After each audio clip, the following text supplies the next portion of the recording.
10 years and this is broken. And the pump as well. How, Hoover? How?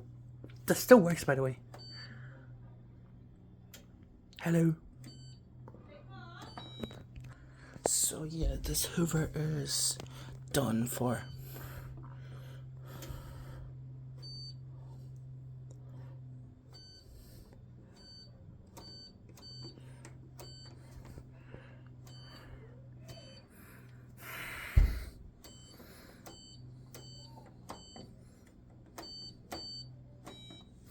So yeah, it has a fault. It says E20, so that means it has a fault problem with the pump. Listen to the drum again. What? How can a Hoover, like not even old, can a H-Wash 300 Pro with terrible fucking thing can do that?